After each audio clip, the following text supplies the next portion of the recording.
Hello everyone, today's recipe is chilli chicken. বৃষ্টি হওয়ার কারণে ওয়েদারটা একটু ঠান্ডা আছে, তাই ভাই বলল, দিদি আজ একটু চিলি চিকেন বানাবি? আমি বললাম ঠিক আছে, চল বানানোই যাক। Let's see the recipe. প্রথমেই মিক্সার জারে আদা, রসুন, গ্রিন চিলি পেস্ট করে নিলাম। তারপরে একটি বাটিতে red chilli sauce, green chilli sauce, tomato sauce, dark soya sauce সব কিছু দিয়ে ভালো করে মিক্স করে নিলাম। তারপরেই তার মধ্যে কাশ্মীরি লঙ্কার গুঁড়ো দিলাম, দিয়ে আবার একটু মিক্স করে নিলাম। তারপর আবার একটি বাটিতে কর্নফ্লাওয়ার আর সামান্য জল দিয়ে মিক্স করে রেখে দিলাম।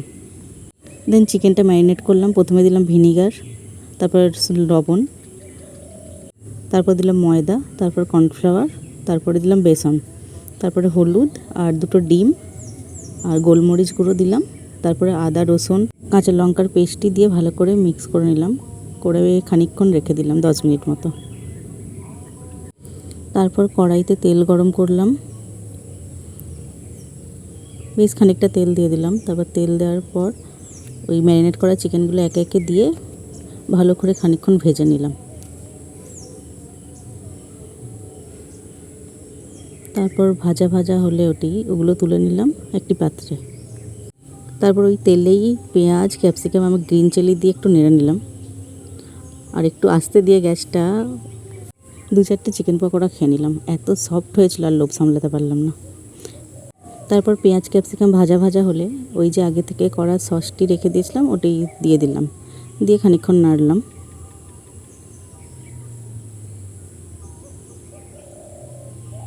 তারপর টেস্টের জন্য খানিকটা চিনি দিলাম, আবার নেড়ে নিলাম। তারপর ভেজে রাখা পকোড়াগুলি দিয়ে আবার নেড়ে নিয়ে খানিকক্ষণ জল দিলাম। তারপর 5 মিনিটের জন্য ঢেকে দিলাম।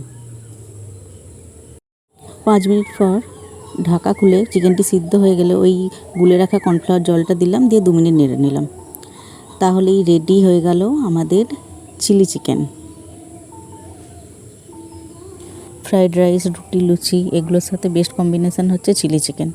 রেসিপিটি ভালো লাগলে অবশ্যই লাইক অ্যান্ড সাবস্ক্রাইব করে দিও।